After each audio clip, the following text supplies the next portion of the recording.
Matt Helm is dying, not on screen, not in some scripted explosion or poisoned martini scene.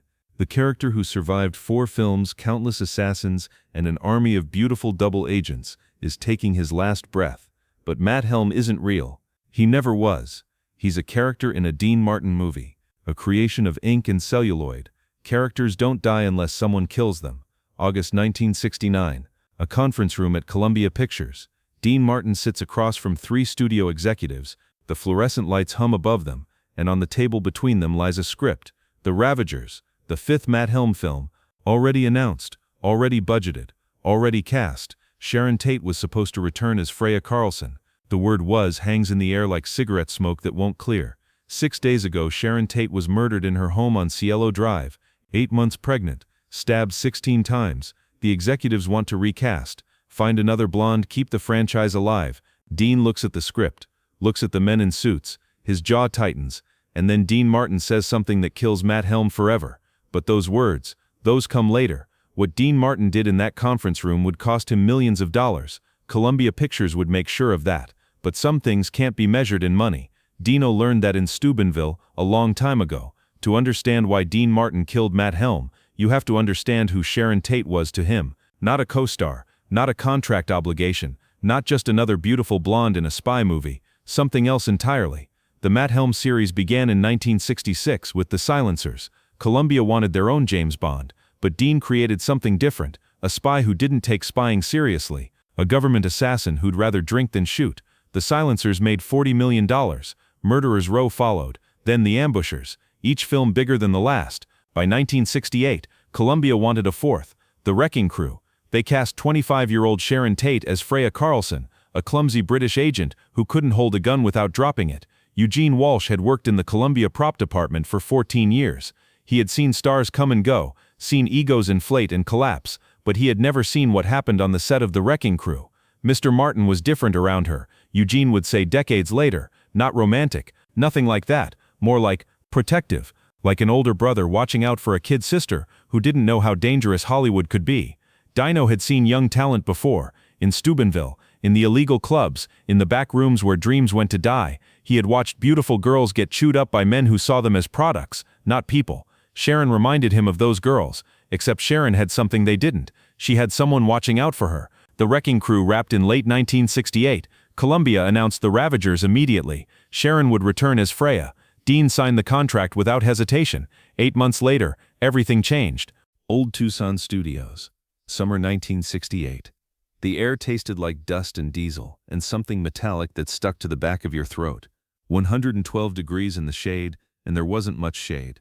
The smell of fake blood and real sunscreen mixed with the constant hum of generators struggling against the Arizona heat. Dean Martin was 51 years old. Too old for fight scenes. Too old for running across rooftops. Too old for the spy game if he was being honest with himself. But he showed up every day. 6 a.m. call time. No complaints. No delays. Not for himself. For her.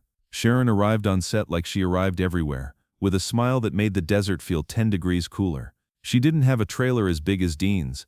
Didn't have an entourage. Didn't have demands written into her contract. She just had talent, and work ethic, and a determination that surprised everyone who expected nothing but a pretty face. Bruce Lee was the fight choreographer, 27 years old, unknown to American audiences, hungry for recognition. He tried to teach Dean how to execute a proper sidekick. Dean was, in Lee's diplomatic words, too relaxed and too unconventional in his approach. Translation, too lazy and too clumsy. But Sharon was different. She picked up sidekicks in one afternoon, Lee said years later. Natural athlete, natural performer. Most actresses want the stunt double to do everything. Sharon wanted to do it herself. She could have done action films if she had wanted. Dino watched those training sessions from his chair. A cigarette in one hand. A script he wasn't reading in the other. Just watching. One afternoon, between takes, he called Lee over. "She's gonna be a star, kid," Dean said, nodding toward Sharon. Lee nodded. "She already is, Mr. Martin." "No." Dean's voice dropped, lost its casual warmth. "A real star. The kind that lasts. The kind they remember. In Hollywood there were stars who burned bright and vanished. And there were stars who became constellations. Dean saw constellation potential in Sharon Tate. The end credits of The Wrecking Crew included a promise. Matt Helm will return in The Ravagers. Sharon would reprise her role as Freya, the first female character to return in the series. The studio saw dollar signs. Dean saw something else entirely. He saw a young woman finally getting what she deserved. The script arrived at Dean's Bel Air home on July 15, 1969. 300 pages, blue cover. Sharon's name appeared on page 4. Dean read it that night. All of it, cover to cover. He made notes in the margins with a pencil that needed sharpening. Give Sharon more lines here. This joke works better if Freya delivers it. Let her do the stunt, she's trained for it. Freya should save Matt in this scene, not the other way around. He put the script on his nightstand when he finished. 3 a.m. The house was silent. That night, Dean Martin dreamed about Steubenville, about the girls who never made it out, about the ones nobody protected. 25 days later, Sharon Tate was dead. Dean would say something in that Columbia conference room, something that would end a franchise worth millions. 6 words, barely audible, but those words weren't about money. They were about something that couldn't be written in any script. August 9, 1969. The phone rang at 6:47 a.m. Dean Martin was about to learn that some scripts never get filmed. August 9, 1969, 6:47 a.m. The telephone rings in the Martin bedroom. That old rotary phone with the heavy receiver, the one that sounds like a fire alarm when it goes off. Dean is still asleep, 52 years old, tired in ways that don't show on camera. His wife Jean reaches across him and picks up the receiver. Hello? She listens. Her hand freezes on the phone. Her knuckles go white. The color drains from her face like someone pulled a plug. Then she turns to Dean with a look he will never forget. It's Sharon, Jean said. Her voice wasn't her own. Dino sat up, the sheets twisted around him. What about her? She's dead, Dean. They killed her.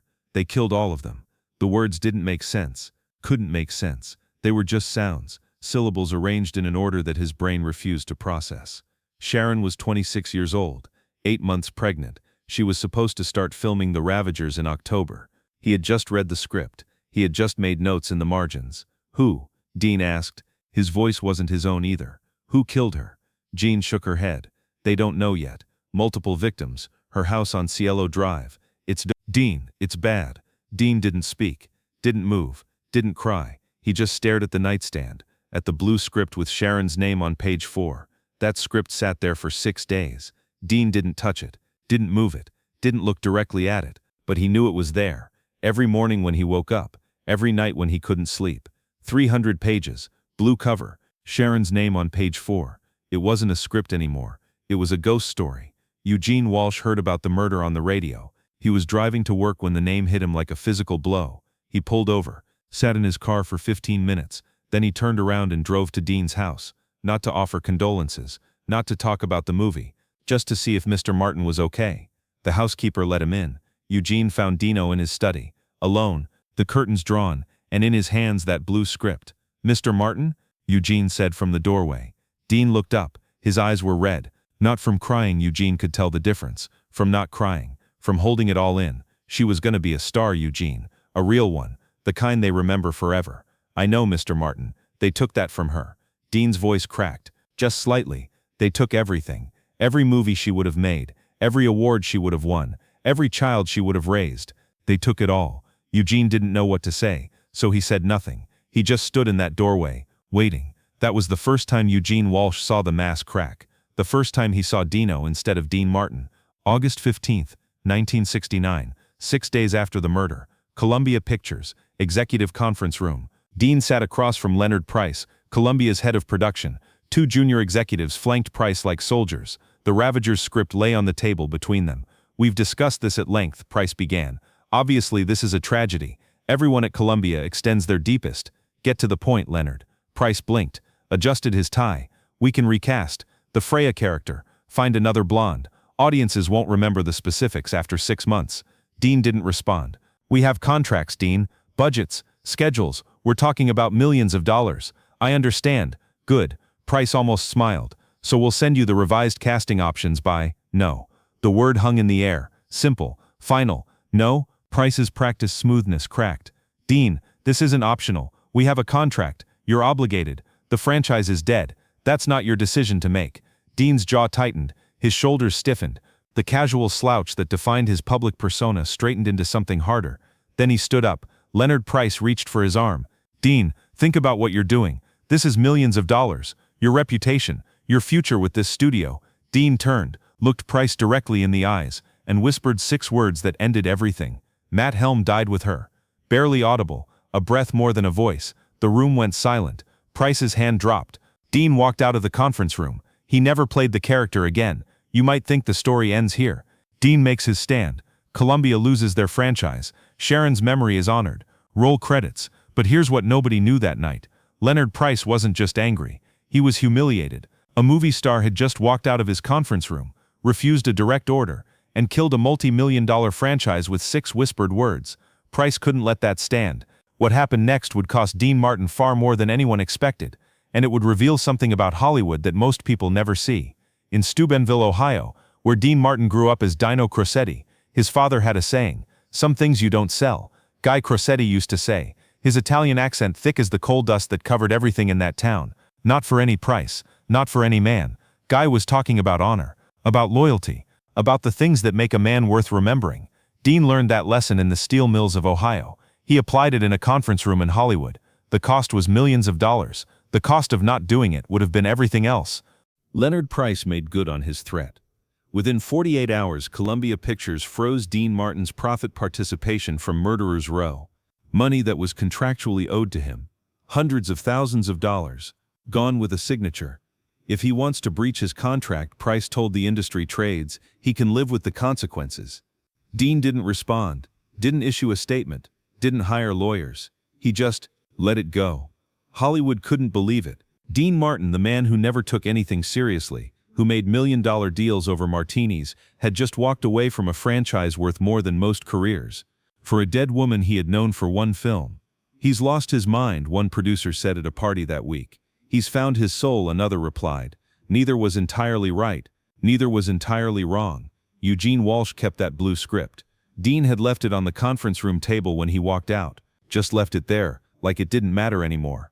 Eugene picked it up before the janitors could throw it away, tucked it under his jacket, carried it home. He read it that night, all 300 pages, every margin note in Dean's handwriting. Give Sharon more lines here. This joke works better if Freya delivers it. Let her do the stunt. She's trained for it. Eugene cried when he finished. Not for Sharon, for Dean, for the man who had spent hours thinking about how to make a young actress shine brighter. Decades later, at a Hollywood memorabilia auction, a collector offered him $100,000 for that script. Eugene shook his head. You don't sell some things, he said. Mr. Martin taught me that. Some things are too private for auction houses. Some things belong to the dead. The Ravagers was never filmed. Columbia tried to revive the project twice, once in 1971 with a different actor, once in 1974 as a television movie. Both attempts failed before they began. The franchise was cursed. Everyone in Hollywood knew it. You don't replace Sharon Tate. You don't recast Grief. For the rest of his career, Dean Martin was quietly blacklisted from Columbia Pictures.